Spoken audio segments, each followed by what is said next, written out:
March 6, 1944. WW9, 19 hours, 23,000 feet over Germany. Staff Sergeant Michael Donovan watches 12 Bf-109s close in on Hell's Fury, a lone B-17 bleeding oil falling behind formation 70 miles from friendly lines. His ammunition belts are half empty. His left gun is jammed. 10 men behind him are breathing through frozen masks, waiting to die. Doctrine demands silence. Wait for the Germans to commit. Conserve rounds. Hold fire until 800 yards. But Donovan's fingers curl around triggers at 2,000 yards of range, where every manual says firing is suicide, where tracers reveal position without killing, where precious ammunition burns into empty sky for nothing. He opens fire anyway.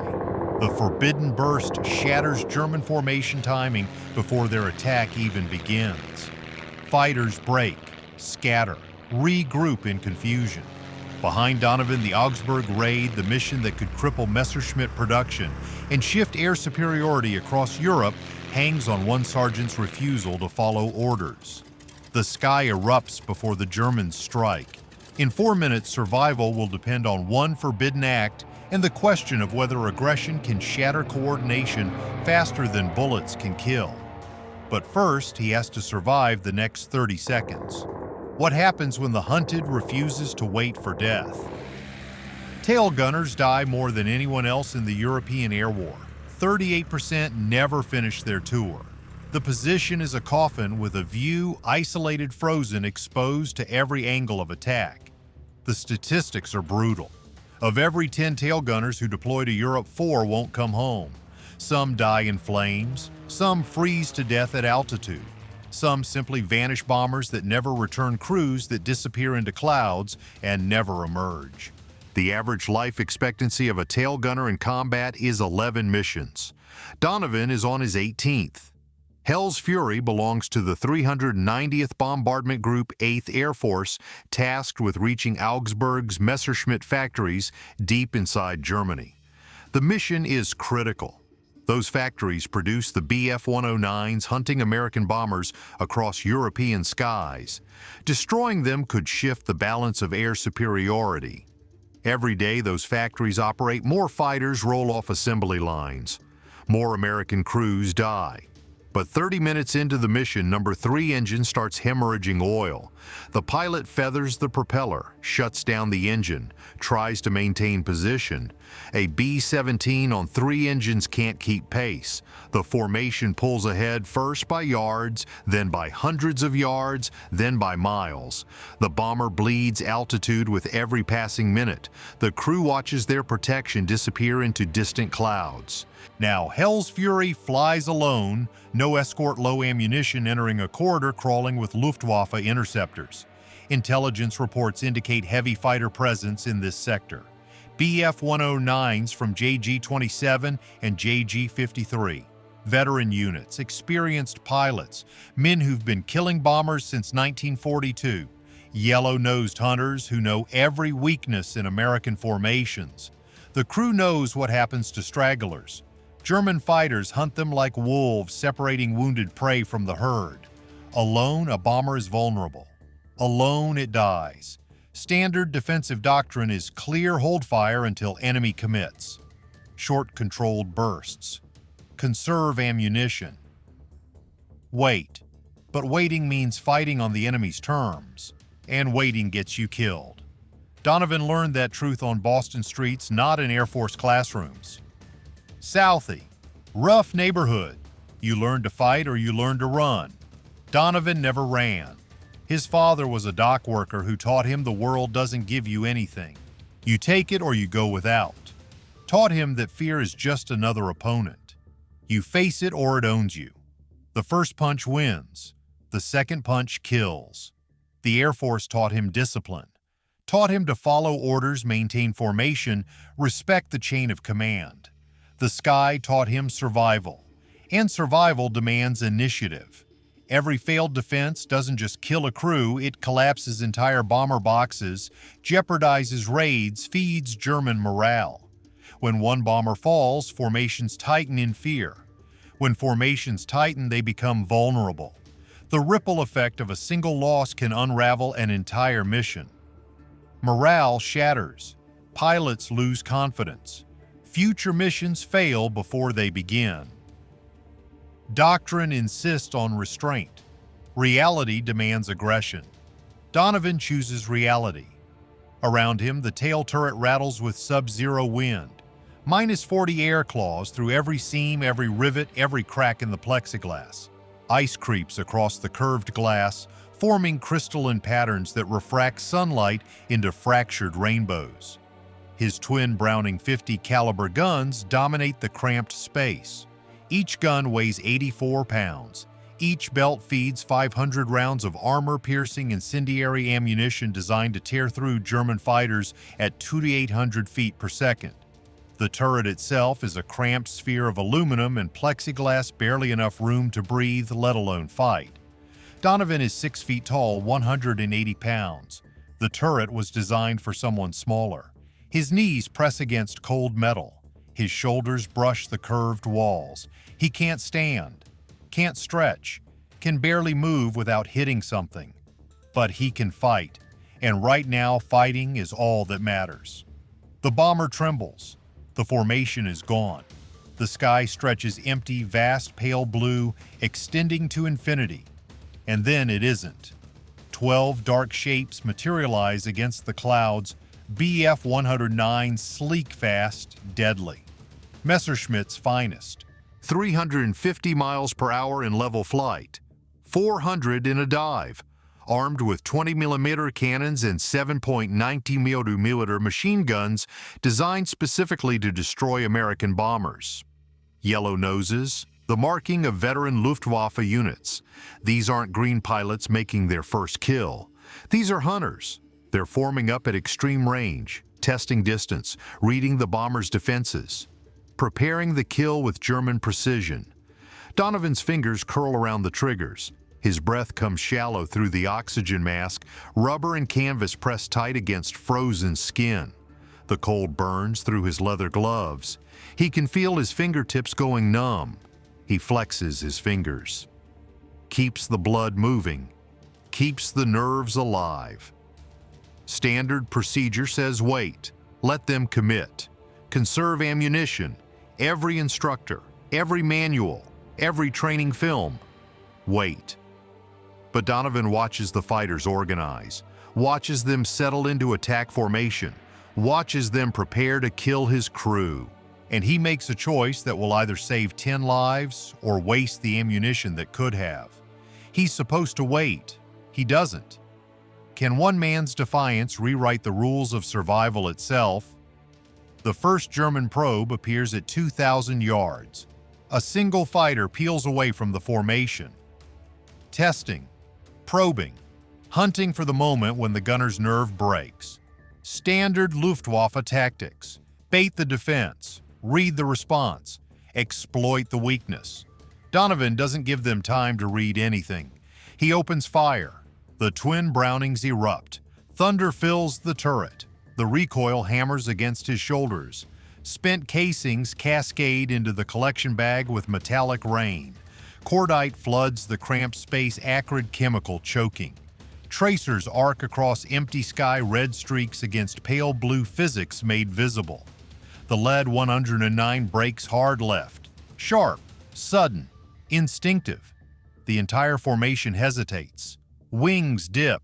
Spacing widens. Timing fractures. It works. But Donovan's ammunition belts drain faster than any manual allows. 20 rounds, 30, 40. Every second of fire burns through irreplaceable ammunition that may need to last another hour. The Germans regroup at distance. They've seen defensive fire before. They know panic when they see it. They know when gunners are scared, when they're inexperienced, when they're about to die. But Donovan isn't panicking. He's hunting. A second pass comes closer, this time diving from high starboard at 400 knots. Sunlight explodes off canopy glass. The fighter grows larger, faster, screaming down at terminal velocity. Donovan tracks the lead, compensates for deflection angle, leads the target by instinct and desperation. He fires. 3 seconds. 15 rounds. The 109's wingman disintegrates. The fighter doesn't just get hit, it comes apart. Wings tear from fuselage. Engine block tumbles free. Canopy glass explodes into glittering shrapnel. The pilot's body separates from the cockpit in a spray of fire and metal. Debris tumbles through freezing air, glittering in sunlight, before vanishing into cloud cover 20,000 feet below. 1 kill, 11 to go. The rest scatter, but more fighters flood in to replace the fallen. 18 now, then 24.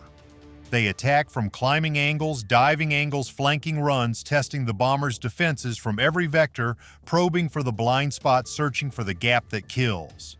Each pass brings them closer. Each pass burns more ammunition. The mathematics of survival are brutal limited rounds versus unlimited targets. Eventually, the equation fails. Shells punch through the tail section. 20mm cannon fire tears aluminum like paper. Hydraulic lines rupture, spraying orange fluid across the turret floor. The liquid freezes on contact, forming slick patches of ice beneath Donovan's boots. The rudder stiffens to iron. Control cables snap with metallic cracks that echo through the fuselage like gunshots. Hell's fury shudders. The bomber yaws, leftover corrects fishtails through thin air. The co-pilot's voice crackles through the intercom, tight with controlled panic. We're losing hydraulics. Rudder response at 30%. The pilot, can you hold her? Barely. Oxygen alarms scream across all channels. High-pitched wails cut through engine noise, through wind, through the thunder of defensive fire. The pilot's voice cuts through static. Donovan status. Still breathing. Ammo. Half gone. Can you hold them? Donovan watches another wave form at extreme range. Counts them. Counts approach angles. Ask me in 5 minutes. What do you need from us? Don't get shot. The intercom cuts to silence. Another wave assembles 30 fighters, now organizing into a coordinated kill box with German precision. Donovan watches them through frost-crusted plexiglass. They're not rushing anymore. Not testing. They're executing. Staggered altitudes, overlapping attack vectors, no gaps in coverage. Textbook Luftwaffe tactics refined through thousands of kills. Efficient, brutal, effective.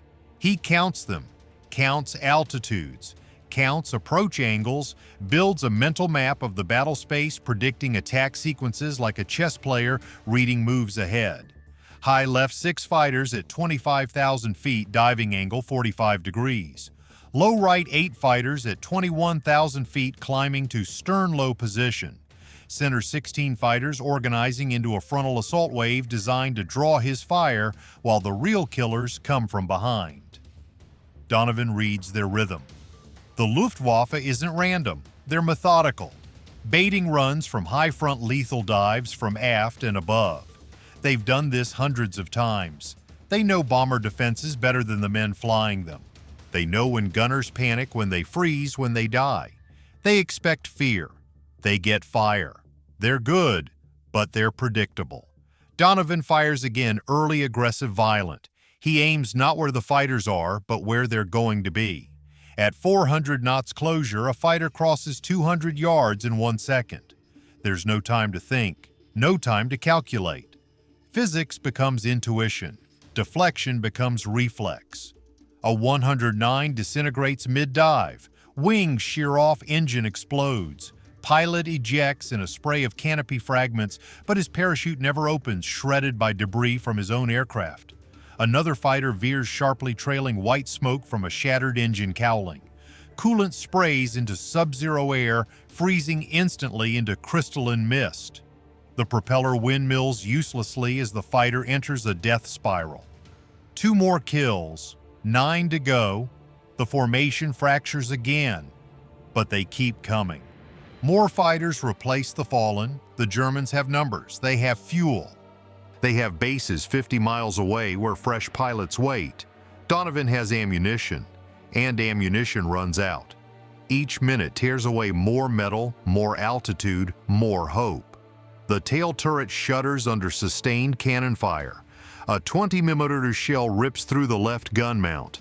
The impact sounds like a car crash. The Browning jams instantly spent casings tangled in the feed mechanism belt, twisted gun silent. Donovan clears it with frozen fingers.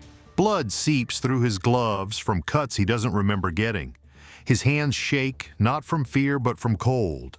-40 air steals warmth faster than blood can replace it. Frostbite creeps across fingertips. Skin turns white, then gray, then numb. He flexes his fingers. Feels nothing. Keeps working anyway. The gun clears. Cycles. The belt feeds. The Browning roars back to life. The waist gunner's voice cuts through the intercom, young and terrified. Jesus Christ, how many are there? Donovan counts the swarm assembling at range. Counts until the numbers stop making sense. Enough! Can we make it? Donovan doesn't answer, because the honest answer would break morale. And morale is the only thing keeping the pilot flying straight instead of diving for cloud cover. 48 fighters now circle Hell's Fury like sharks around wounded prey. The largest formation begins to assemble a coordinated strike meant to end this in one overwhelming blow. They're done testing, done probing, done analyzing. This is the kill shot. Maximum force, maximum commitment, no mistakes, no survivors. Donovan exhales slowly. His breath fogs the plexiglass, obscuring vision for a heartbeat before freezing cold air clears it. He aims into the swarm. When every rule says defend, what does attack truly cost? A mid-chaos strategy emerges. Donovan doesn't just react, he reads.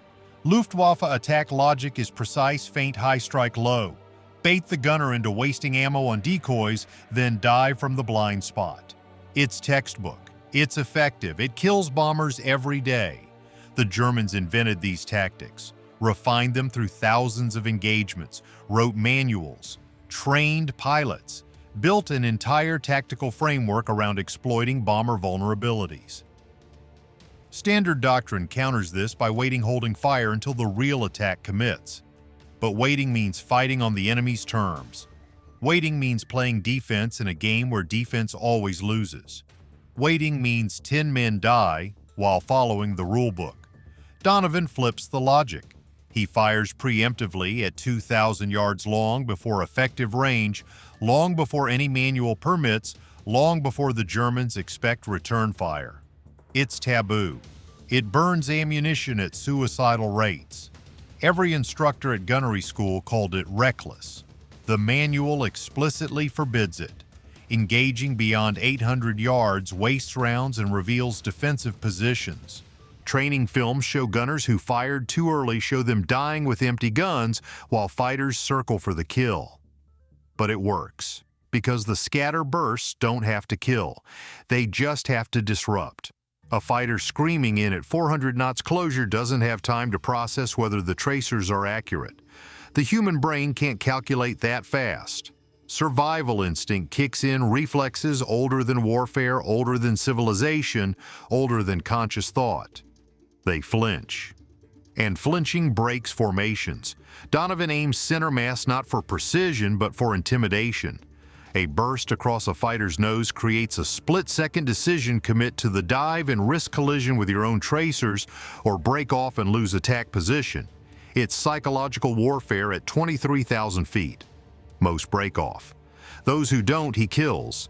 He tracks a 109 diving stern low, compensates for deflection, leads by 3 degrees based on closing speed and angle. Fires a 2-second burst.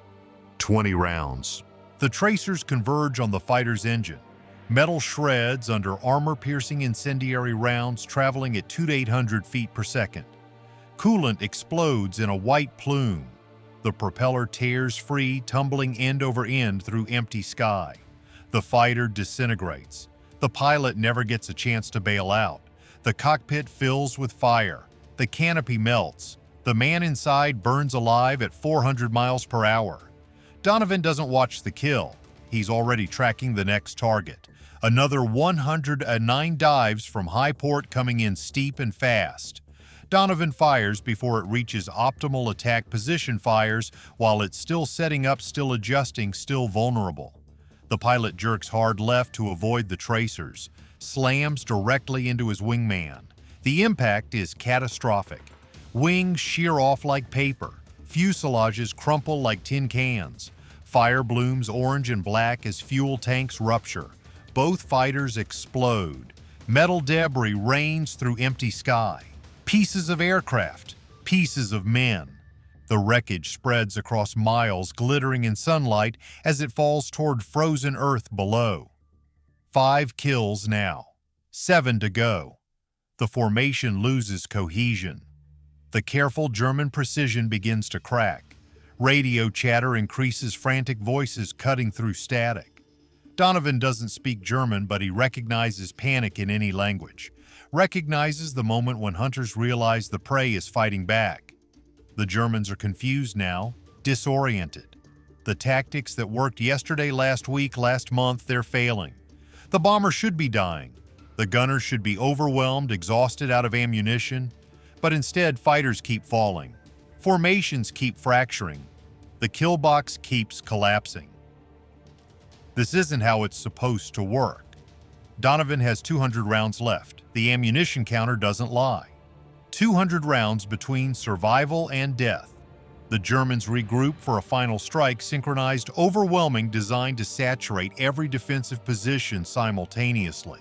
48 fighters organizing into 3 precisely timed waves. First wave draws fire, burns the gunner's ammunition. Second wave exploits the gap's attacks while he's reloading or repositioning. Third wave delivers the kill shot to a defenseless target. It's a proven tactic, battle-tested across hundreds of engagements. It's worked before. It should work now. He counts them. 48 fighters organizing into 3 waves of 16 aircraft each. 1 gunner, 1 turret, 200 rounds. He doesn't calculate odds anymore. Odds don't matter when you're already dead on paper. He calculates timing. If the first wave commits in 8 seconds, the second follows in 12, the third arrives in 18. That's 38 seconds of continuous engagement.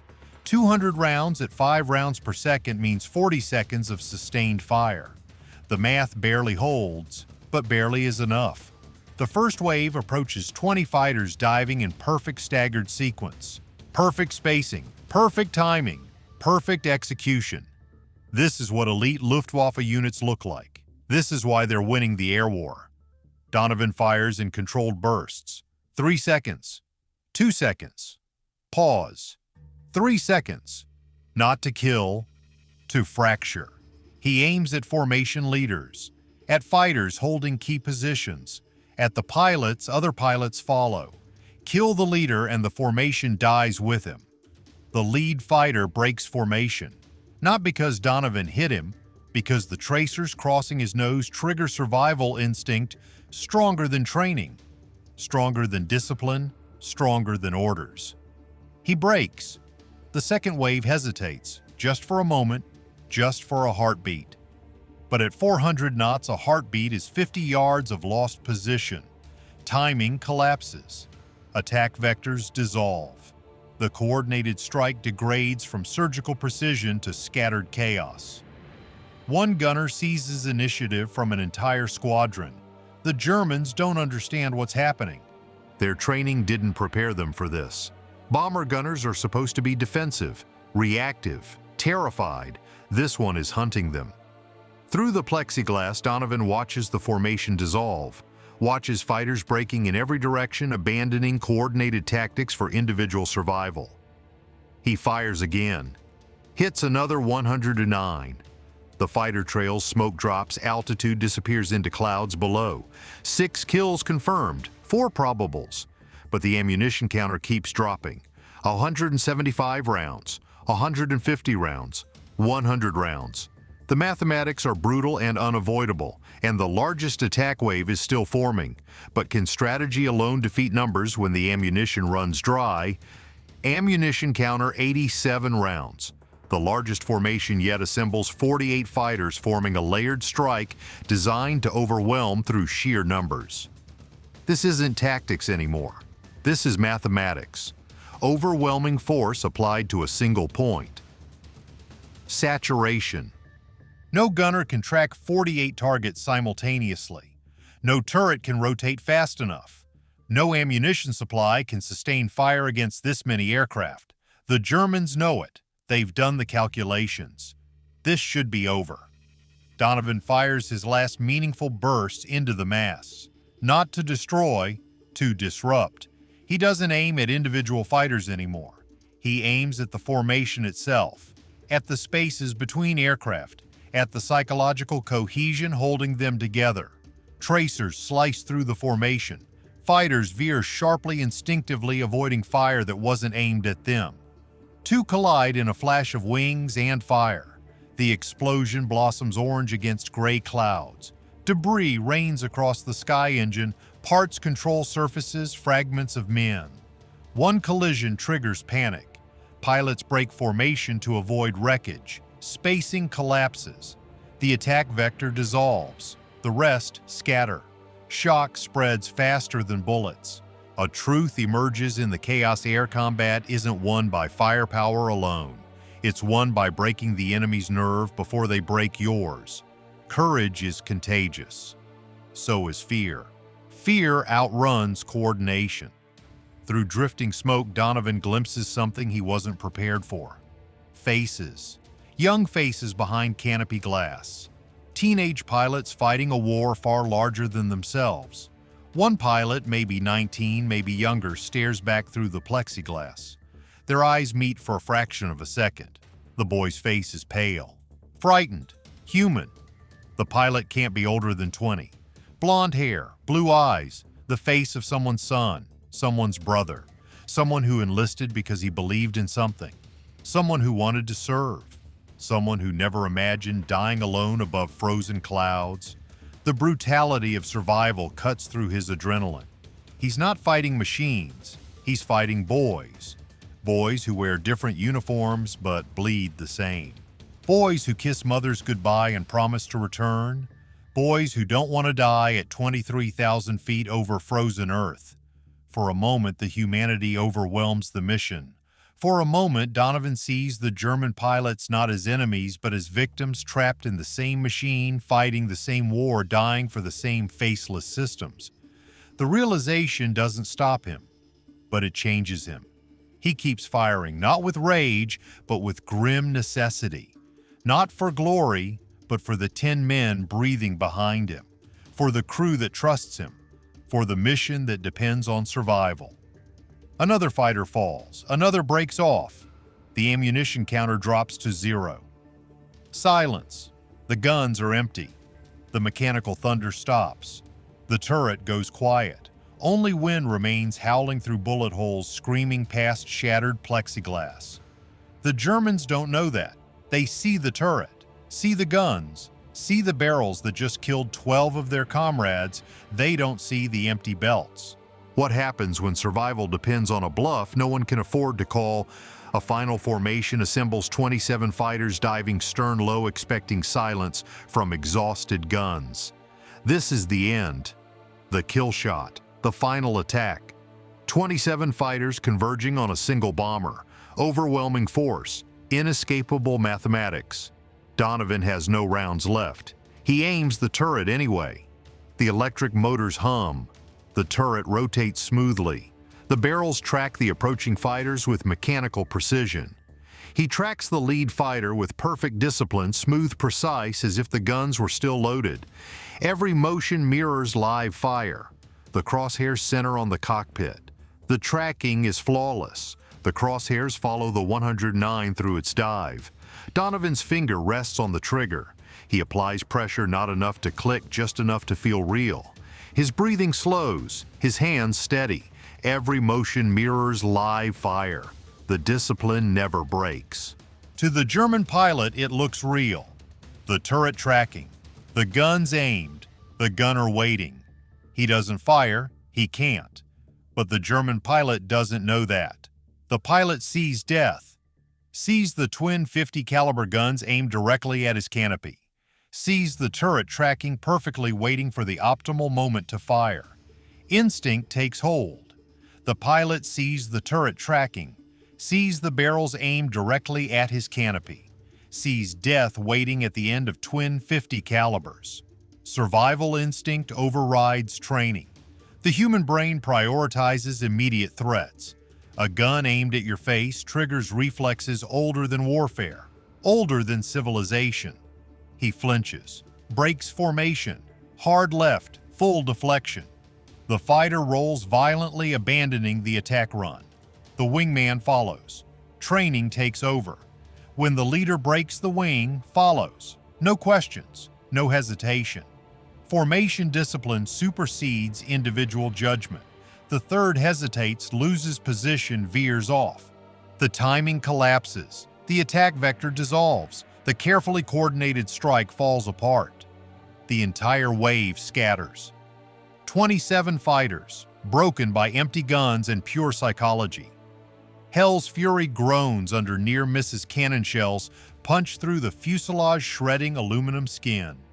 One shell tears through the radio compartment, equipment explodes in sparks and smoke, another punctures the bomb bay, a third rips past Donovan's turret so close he feels the shock wave. The pressure wave slams against the plexiglass, cracks spiderweb across the surface, but no direct hits. The bomber lives. Donovan sits motionless in the turret hands, still gripping the silent guns. His heart pounds against frozen ribs. His breath comes in shallow gasps. The oxygen mask feels like a vice, constricting, suffocating. In 4 minutes, he stopped 3 waves, secured 12 confirmed kills, and shielded 10 lives through psychology as much as steel. 4 minutes, 12 kills, 10 lives saved. The numbers don't capture it. Can't capture the terror, the cold, the desperate improvisation. Can't capture the moment when ammunition runs out and survival depends on nerve alone. The sky clears. The fighters are gone, retreating toward bases, low on fuel, shaken by losses they can't explain. 1 gunner, 4 minutes, 12 kills.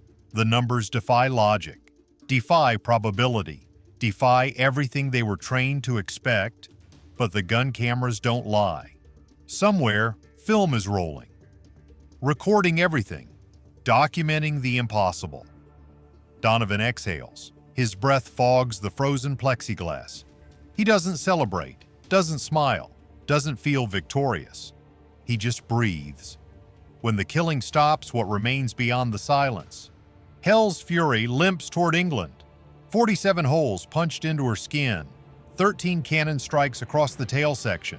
Hydraulic fluid leaking across the fuselage, freezing into orange ice that streaks the aluminum. The bomber flies on 3 engines. Altitude bleeding, speed dropping. Every mile costs fuel they don't have, but every crewman is alive. The navigator plots a course. The pilot nurses throttles. The flight engineer monitors gauges. The crew works in exhausted silence, too tired for conversation, too grateful to complain. The bomber touches down at 11:42 hours. The landing gear shudders.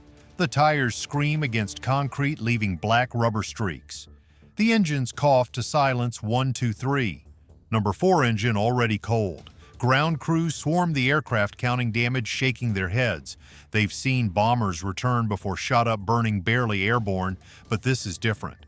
The damage pattern doesn't make sense. Too much fire concentrated on the tail. Too many fighters engaged. Too few casualties. One crew chief counts holes, stops at 47, shakes his head, says, "You boys got lucky." The pilot says, "Luck had nothing to do with it." Medical officers check the crew, frostbite, ruptured eardrums, shock. Donovan climbs out of the tail turret. His gloves are stiff with frozen blood. His face is pale, waxy, streaked with hydraulic fluid and cordite residue. He doesn't speak, doesn't look at the officers, doesn't acknowledge the questions. He just walks toward the debriefing hut on legs that barely hold him. One step, another. Muscle memory carrying him forward when consciousness wants to collapse. Intelligence officers debrief him. Standard protocol. Name, rank, serial number. Mission details. Enemy contact, ammunition expenditure. 12 confirmed kills. 4 probables. The intelligence officer stops writing, looks up, says, 12. Donovan nods. In how long? 4 minutes. One turret. The numbers don't make sense. 1 gunner, 4 minutes, 1 turret, 12 kills. But the gun cameras don't lie. Frame by frame, the footage tells the story: fighters exploding, colliding, scattering, a single turret holding off an entire squadron. The film runs. The analysts watch. Silence fills the room. Someone says, "Jesus Christ." Someone else says, "How?" Donovan doesn't answer. After-action reports circulate through 8th Air Force headquarters. Training officers study the footage, watch it once, twice, 10 times, break it down frame by frame, analyze angles, timing tactics, doctrine adjusts.